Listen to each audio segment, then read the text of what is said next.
Nous allons voir dans ce tuto comment utiliser Qt5 pour faire des interfaces graphiques correctes et Python et comment connecter les deux pour qu'on ait un fonctionnement ici sur l'exemple un convertisseur de température qui nous permettra de convertir des degrés Celsius en degrés Fahrenheit, d'effacer tous les champs et de faire l'inverse, degrés Fahrenheit en degrés Celsius, en rajoutant la possibilité d'une précision dans le calcul avec un slider. Pour créer l'interface utilisateur, nous allons utiliser Qt, qui est un outil présent dans et du Python. Qt est un éditeur de formulaires. Nous allons pouvoir créer les formulaires en partie réalisés. Nous allons utiliser un formulaire sans bouton. Ce formulaire, il va pouvoir avoir un nom. Donc le nom que j'aurai ici, Windows Title, ici, donc c'est convertisseur.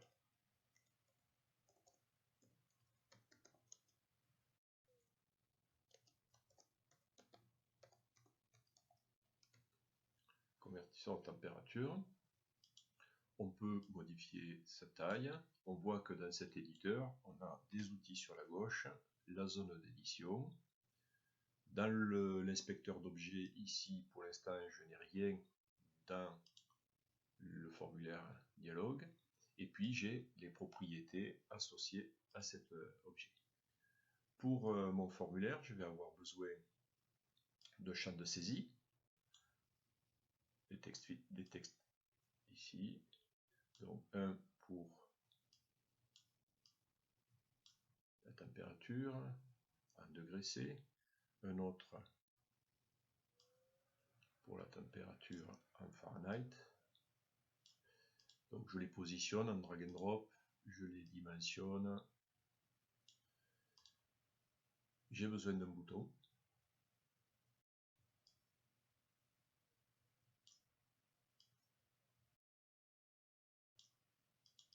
Double-clic dans le bouton.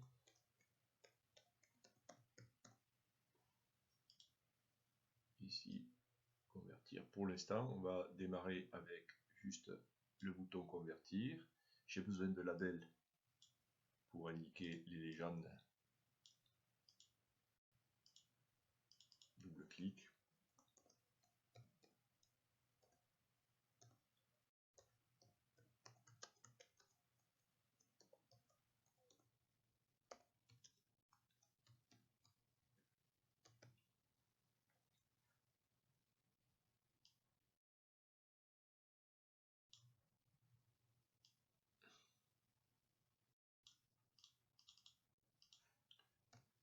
Celsius. CTRL-C, CTRL-V.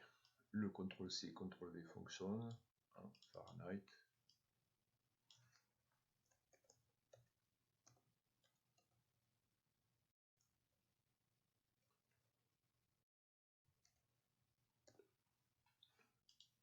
Voilà.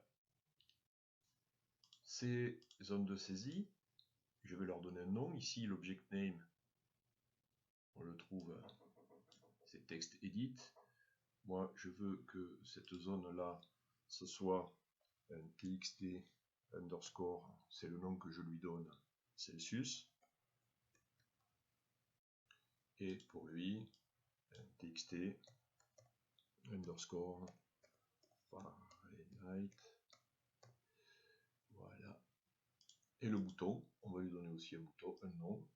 C'est un bouton BTN, c'est la convention que j'utilise avec convertir. Ces noms sont importants dans la communication avec le programme. Nous avons maintenant notre interface graphique qui est réalisée avec deux champs de saisie que l'on peut repérer ici, qui sont des QText Edit, des labels, QLabel, dans lequel nous avons mis des informations, et puis un bouton convertir qui est un Qpush button.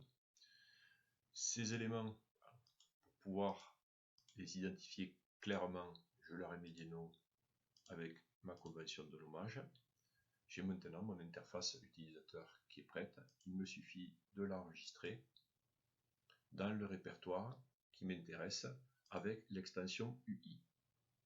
Je vais lui donner comme nom formulaire, par exemple, formulaire convert. Je vais ranger ça au bon endroit. Vous avez des endroits différents et dans le répertoire que j'aurais créé précédemment ou que je crée à la volée, ici convertisseur, et je mets le formulaire. Nous allons maintenant analyser côté code ce qui se passe. Donc nous sommes côté Python. J'ai créé un nouveau module.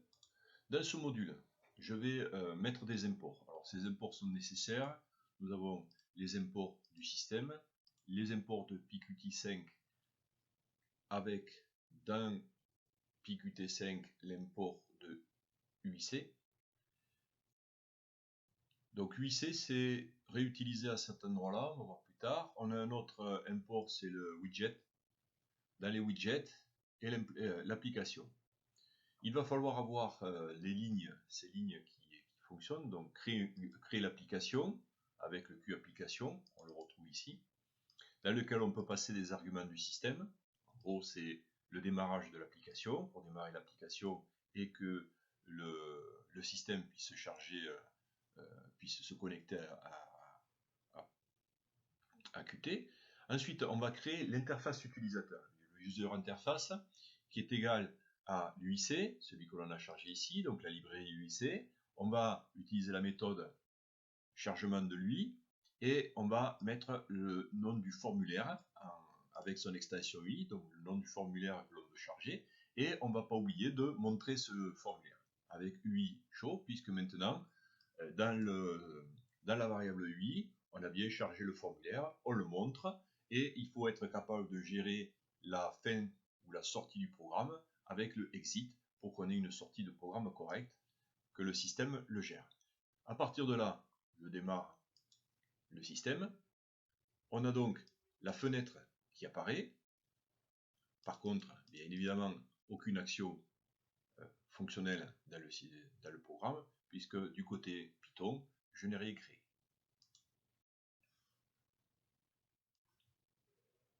On va maintenant connecter le bouton, prendre l'événement clic du bouton pour pouvoir en faire quelque chose. En dessous de la déclaration de l'interface utilisateur et de la méthode show, je montre cette interface, je vais rajouter une ligne. Alors là, je la colle pour aller plus vite et ça va le faire sans faute.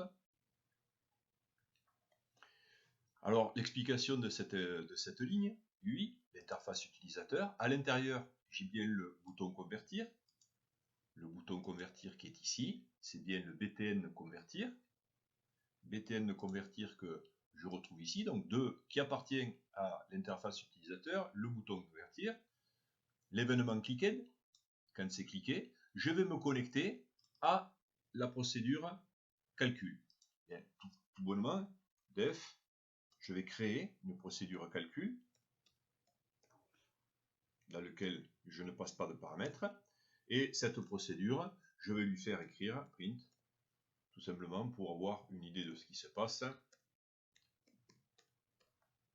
Et je lui dis que ça a été cliqué. Évidemment, le double tilde, j'oublie les 2 points. Si je teste mon application, le formulaire se charge. Je vais vérifier dans la console ici, puisque quand je vais cliquer ici, je vais faire une connexion. Donc je vais me connecter à la procédure calcul. Donc je vais déclencher la procédure calcul. Qui est la procédure calcul écrit clic. J'ai bien le clic. Quand j'appuie, j'ai bien le clic.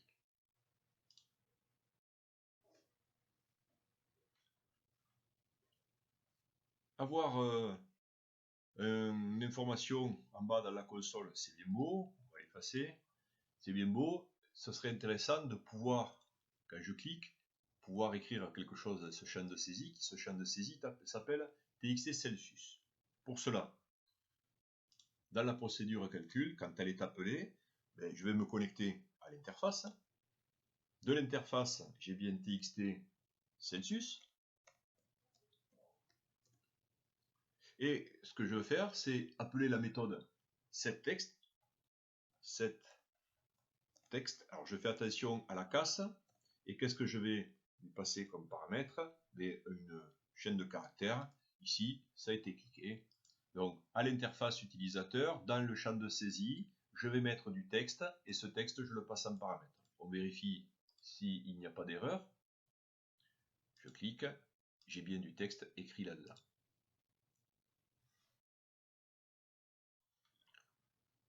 Pour mieux comprendre comment on peut lire et écrire dans un champ de saisie, on va tenter quelque chose d'autre. Lire ce qu'il y a dans le champ de saisie Celsius et l'écrire dans le champ de saisie Fahrenheit. Dans la définition calcul, dans la procédure calcul, dans l'UI, donc dans mon interface utilisateur, je vais prendre ce qu'il y a écrit dans le texte Celsius, txt underscore Celsius, point, je vais récupérer le texte, et pour récupérer le texte, c'est pas getText, mais c'est tout plain, attention à la casse, texte. Et je vais mettre ça dans une variable que je vais appeler Celsius, par exemple. Voilà. Donc, ce que je récupère de Celsius, je le stocke dans la variable Celsius. Au passage, je vais me faire un print me demandant, pour me faire afficher le type de Celsius. Voilà. Et mon objectif, c'est quand même de faire écrire dans l'interface utilisateur, dans le champ Fahrenheit. Alors là, le mieux, c'est d'aller dans ce champ-là, aller reprendre son nom parce que je vais faire des erreurs. Point setText, j'appelle la méthode écrire le texte et je passe le paramètre Celsius. On va tenter l'exécution. Donc ici, tiens, les Celsius, je mets 10. Les 10 s'écrit dans les Fahrenheit. Par contre, je lui ai demandé dans cette ligne de m'écrire le type de la variable Celsius et le type, c'est une string. Je retente le coup. Je vais, alors que j'ai mis une valeur numérique, je vais ici écrire du texte et le texte s'écrit bien, c'est toujours une string. Donc ça veut dire que ce que je récupère en tout plain text, et tout plain text c'est du texte plein, je le récupère, je le pose dans Celsius, dans la variable Celsius. Celsius devient une variable chaîne de caractères, une string. Si je veux pouvoir faire des calculs là-dessus, il faudra que je pense à caster cette variable pour la transformer son contenu en valeur numérique. Je ne perds pas l'objectif du convertisseur. Je sais maintenant lire quelque chose dans un champ de saisie. Je sais écrire quelque chose dans un champ de saisie lorsqu'il y a le déclenchement d'un bouton par une méthode clic. Ce que je voudrais maintenant, c'est faire la conversion des valeurs. Donc, ce que je peux écrire dans un champ de saisie, Celsius, le convertir en Fahrenheit, et inversement, à condition que un des deux champs soit vide et qu'il y ait quelque chose dans le champ de saisie qui m'intéresse. Alors pour ça, je vais aller voir les formules. La formule qui est ici, qui me permet de trouver la température en degrés C, donc en degrés Celsius, c'est la température en degrés Fahrenheit moins 32, le tout divisé par 8. Et puis la température en Fahrenheit, c'est la température en degrés C multipliée par 8 plus 32. Fort de cette formule, je vais donc aller un peu plus vite et on va expliquer ce code. Je vais donc placer, lorsque j'appuie sur le bouton, je vais appeler la procédure calcul. Donc j'explique ici, si de l'interface utilisateur, le texte Celsius, le texte, donc toPlainText, le texte qu'il y a dans le champ de saisie texte est différent. On fait attention ici, c'est point d'exclamation égal, qui est égal, c'est l'équivalent de la fonction logique non. Donc ici, ça veut dire que j'ai rien dedans. Si je n'ai pas rien dedans, cette indication me dit, si je n'ai pas rien dans le champ de texte Celsius, à ce moment-là, qu'est-ce que je vais faire? Je récupère la valeur de Celsius, de ce qui est écrit dans Celsius. Je vais le caster en float, puisque ce qui risque d'être écrit, c'est une valeur numérique, mais elle sera écrite sous forme de string, donc il faut que je la caste en float. Je récupère la donnée qui est dans le texte Celsius par txt Celsius toPlain qu'on a vu précédemment. Je la caste en float, je le stocke dans Celsius. Donc ici, Celsius, on devrait avoir un type float. Je fais mon calcul Fahrenheit, comme indiqué sur la page Wikipédia. Donc Fahrenheit, il est égal à Celsius fois 1,8 plus 32, je suis content. Donc dans Fahrenheit, j'ai quelque chose qui est le résultat du calcul, et c'est de type décimal. Je vais donc écrire maintenant dans le champ de saisie Fahrenheit pour écrire mon résultat. Donc je vais mettre du texte, mais ce texte Fahrenheit ici, là, c'est une valeur numérique, donc il faut que je la caste en string. Je caste un string ici, donc la valeur Fahrenheit. Je fais la même chose, mais Fahrenheit, donc si j'ai quelque chose en Fahrenheit, si je n'ai pas rien, donc ça veut dire si j'ai quelque chose en Fahrenheit, une valeur qui est écrite en Fahrenheit, je prends ce qu'il y a dans le champ de saisie Fahrenheit, toPlainText, je le flotte, c'est-à-dire que je le caste en valeur numérique décimale, je fais mon calcul en Celsius avec la formule qui me vient, et ce résultat, je vais aller dans l'interface utilisateur, dans le champ de saisie, mettre du texte, la valeur Celsius que j'ai castée en string. On teste, voir si ça marche. Donc, en degrés Celsius, j'ai 0 degré, et mon calcul c'est 32. Apparemment, on devrait être bon. Si j'ai 10 degrés en degrés Celsius, j'ai 50 degrés en Fahrenheit. On regarde, 10 degrés en Celsius, on est à peu près, ouais, c'est ça, 50 degrés en Fahrenheit. Visiblement, je ne me suis pas trompé dans le calcul. Donc, on a notre convertisseur qui fonctionne. On peut encore vérifier. Je vais essayer côté Fahrenheit de mettre 60 degrés. Il fait 60 degrés en Fahrenheit. Ça me donne 60 degrés en Fahrenheit, quelque chose comme 15 degrés avec plein de virgules dedans. Là, par contre, ça c'est un peu bizarre. Il y a des virgules. Il m'affiche le calcul avec une précision affolante. On va régler ça tout à l'heure.